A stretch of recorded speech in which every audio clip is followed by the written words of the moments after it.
মুসলমানেরা আর ইহুদি খ্রিস্টানরা নবীর নামে নতুন ধর্ম বানায়া তারা একটা অপধর্ম বানিয়েছে, বিকৃত ধর্ম বানিয়েছে। যাও, মুসা আলাইহিস সালাম আল্লাহর সঙ্গে সরাসরি কথা বলতেন। হ্যাঁ, কথা বলতেন না? কথা বলতে কিন্তু আমার এক জায়গায় যাওয়া লাগতো। কোথায় সেটা?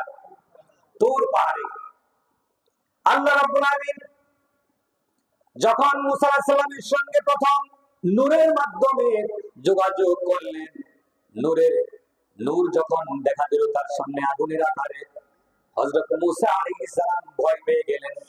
ভয় পেয়ে যখন দৌড় দিবেন, তখন আল্লাহ রাব্বুল আলামিন হযরত মুসা আলাইহিস সালামকে ডাক দিয়ে বললেন, ইয়া মুসা ইন্নী আনা রাব্বুকা ফাখলা'না ইলাইক ইন্নাকা বিল ওয়াদিল মুকদ্দাসি তুমা।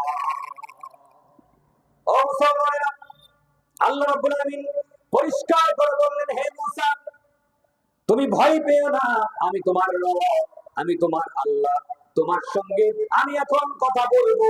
তোমার পায়ে জুতা জোড়া খুলে ফেলে দাও, এটা হচ্ছে পবিত্র তুয়া উপত্যকা। বলে সুবহানাল্লাহ।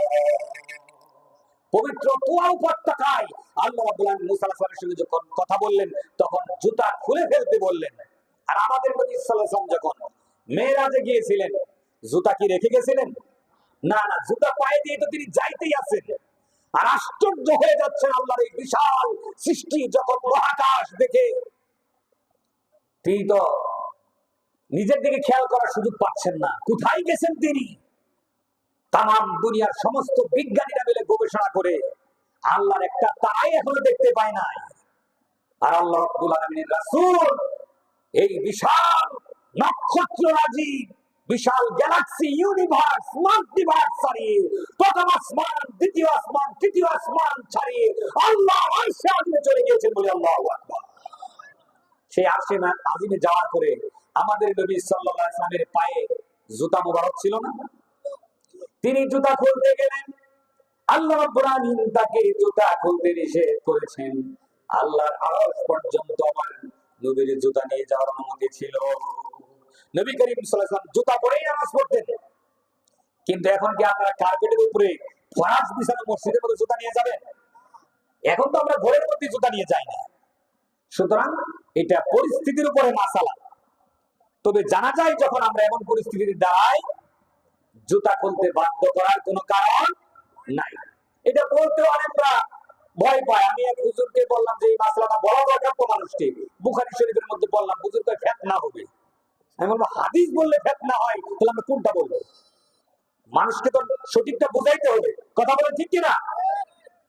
আগে আমরা জানতাম না, নোয়াখালী হুজুররা বলতো কুরবানি দাও যত কাল্লা সব পাবে মোল্লা, ওটাই আমরা মানতাম। কথা বলে ঠিক কিনা? কোন কোন মোল্লার বাড়িতে 22 কাল্লা হয়ে যেত। কথা বলে ঠিক কিনা? শেষ পর্যন্ত মোল্লা আমার কাল্লা দান করা শুরু করতো। কত কাল্লা খাবো কেন? এখন কি মাসালা আছে? রুটি তার জুস নাকি আর ওঠে?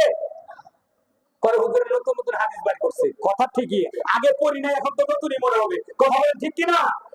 আগে তো পড়ি নাই, এখন পড়াশোনা করে যা পাচ্ছি তা তো নতুন মনে হতেই পারে, কিন্তু দেখতে হবে হাদিসে আছে কিনা, থাকলে আমল করতে হবে। কথা বলেন ঠিক কিনা? এখন কিন্তু 40-এর দাওয়া তো আগের মতো নাই। 40-এ খাওয়াইতে যায় প্রায় মানুষই খাওয়াই ফেলাইছিল আজকে। হ্যাঁ, এই জন্য এগুলা করতে নাই। এই সব করে কোনো সওয়াব পাওয়া যায় না।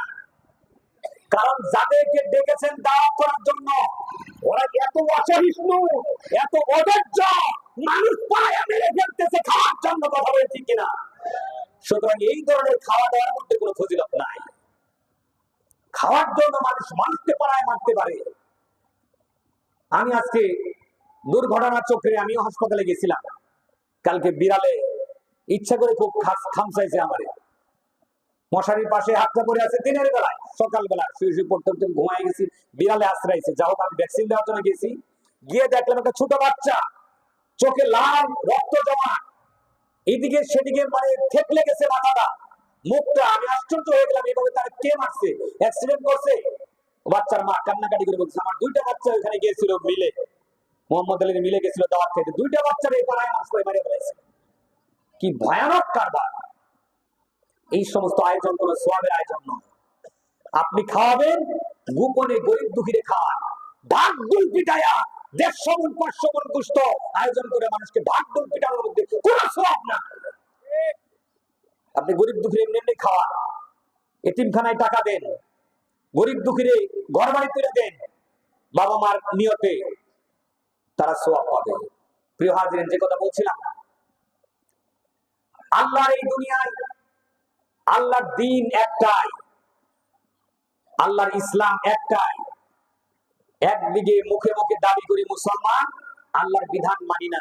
আল্লাহর বিধান দুনিয়াতে মানতে হবে। দুনিয়াতে একটা হলো আল্লাহর আইন, বাকি সবগুলো শয়তানের আইন। কথা